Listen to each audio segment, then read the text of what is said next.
What's up, everybody? BigSweetC here with you. Got a special little video for you. We were finally able to complete Shadow of the Tomb Raider over on Twitch, so this is going to be a review of said game. If you don't know, it is the third of the Camilla Luddington as Lara Croft games. It is a direct sequel of the 2015 game Rise of the Tomb Raider. Shadow came out in 2018. It was developed by Eidos Montreal, published by Square Enix's European subsidiary, and again picks up right after the second game came out. Set shortly after the events of Rise of the Tomb Raider, follows Lara Croft as she ventures through the tropical regions of the Americas to the legendary city of Paititi, battling the paramilitary organization Trinity and racing to stop a Mayan apocalypse she has unleashed. Lara must traverse the environment and combat enemies with firearms and stealth as she explores semi-open hubs. In these hubs, she can raid challenge tombs to unlock new rewards, complete side quests, and scavenge for resources which can be used to craft useful materials.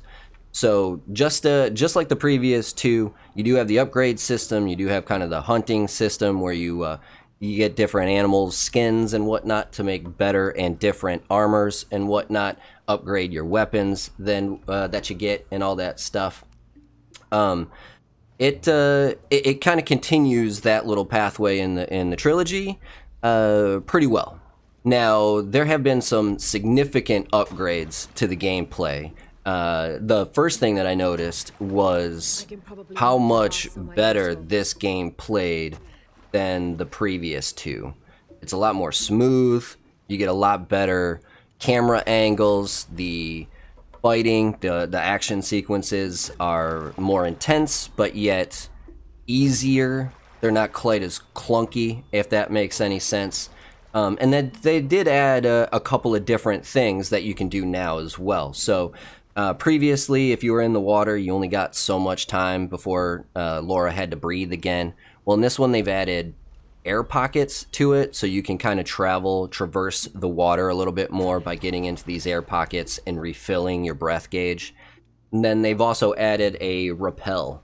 So from your axe and rope, you can actually rappel from the walls, which allows you to then swing to different areas.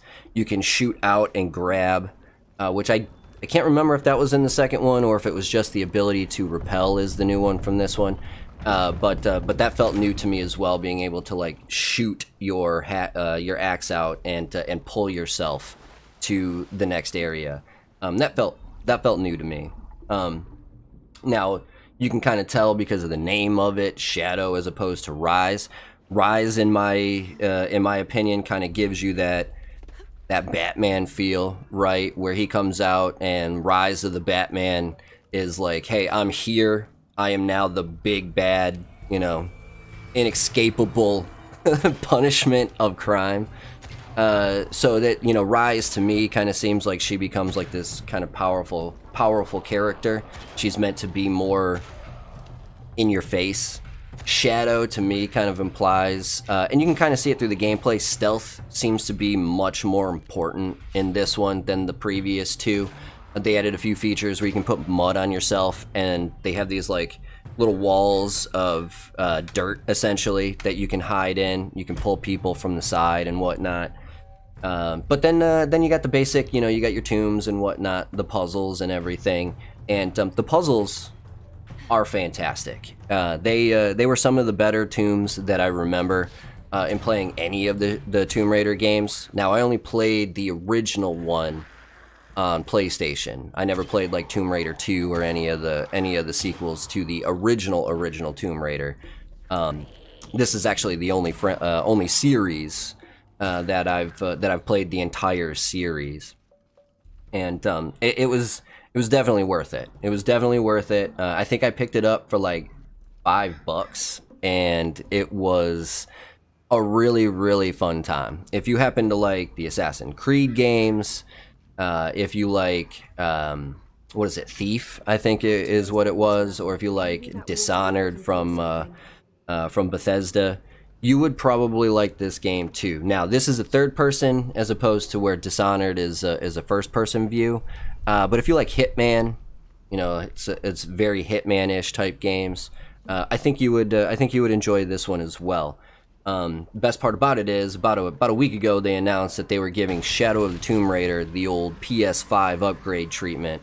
I have it on PlayStation. Originally I bought it on PS4. I now have the upgrade to PS5. It comes with the full-fledged 60 FPS 4K gaming and all that jazz, which makes it look super, super nice. And now I don't know if a lot of the clunkiness was because I played on the PS5, but it does seem like they smoothed it out a lot, and it definitely plays much, much simpler, for a lack of a better term, than I remember from the previous two.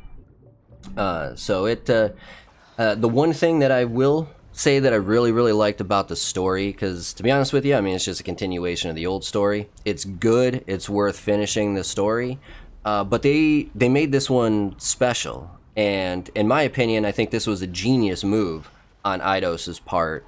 They started adding in this idea that Christianity is replacing these old Mayan and Aztecan and Incan religions. You get into Paititi, and every time you see a statue dedicated to one of their Incan gods or one of their Mayan gods or whatever, you end up breaking it down, and there's some Christianity picture, Christian fundamentalist picture behind it.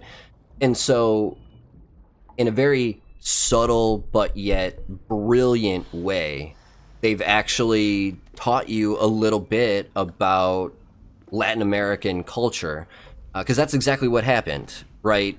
In the history of Southern America, the Catholics came over and basically wiped out all of their beliefs and covered it up with Christianity, Catholicism to be exact.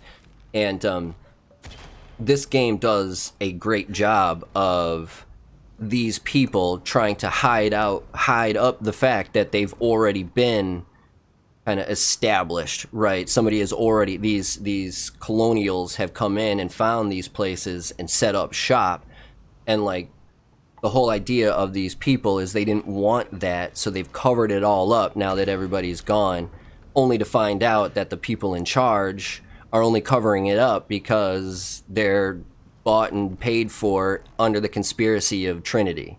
And that kind of, twist and turn and real life history lessons, that kind of stuff fascinates me like crazy. That's why Assassin's Creed 3 is probably my favorite game, because of all the ideas that might have happened during the American Revolution, And so like this kind of glimpse at Latin America, which we never get in the United States, was a fresh turn, and it was very fun to play and learn and experience. And so I highly recommend this one. I think you guys would like it if you are a fan of the Tomb Raider games, or if you're a fan, like I was saying, maybe the Assassin's Creed games, maybe the Hitman games. This is a good one. It's fantastic. I don't want to give too much away, so I don't want to like give the plot in case you do want to play it. But the locations, the geographic locations, the tombs that you go through, the puzzles are much, much better. I don't know who they got to design the temple puzzles in this one, but they deserve an A+. They should continue making these puzzle games, because these temples were phenomenal. They were huge, but not too overpowering. They were challenging. They were challenging to the point where it's not like I couldn't solve it, but it gave my brain some stimulation, and I really appreciate it. Now, the one thing that I was kind of like a little confused on was kind of towards the end. It kind of takes a dark turn. So you, as Lara Croft, you end up kind of teaming up with who you thought are these like crazy creeps for the entire game, and turns out that these guys are actually fighting Trinity to keep their culture simplistic and intact and everything. And you kind of team up with them. Seems a little weird that you kind of team up with these, like, I don't know if they're cannibals, but it kind of alludes to them maybe being cannibals and stuff. So that was kind of a strange one. And then the end you you kill the final boss, and then it looks like there's like kind of maybe a self-sacrifice, but maybe not. It's a weird ending that I don't want to get into too much because I don't want to spoil it for you guys. I will admit it was kind of a strange little moment, and then the final end with Lara Croft finally. You can kind of tell that this is going to be the last one because she alludes to it at the after the end credits are rolling. So, but fantastic game. I give it 2 thumbs up. It was so much fun to play. I'm glad we did. And if you are a fan of these types of games, I highly recommend it. But that's enough out of me. BigSweetC, that's me, wishing YouTube, that's you. Wonderful day, night, morning, afternoon, evening, whatever time of day it might be. As long as you're watching, I'm wishing you a wonderful watching time. If you are having a wonderful watching time, do me that favor. Hit that like, hit that sub, hit that notification bell so you know when I do drop a new video. Drop a comment below. Let me know, did you like this game? Did you not like this game? Is there something that I'm missing from the first 2 that made them better than this one? Let me know what you guys think because I always like hearing the feedback. If you want more of the Sweetness family, head on over to Twitch, Instagram, and Twitter. Follow me over there at BigSweetC as well. Either way, Sweetness signing off. Peace.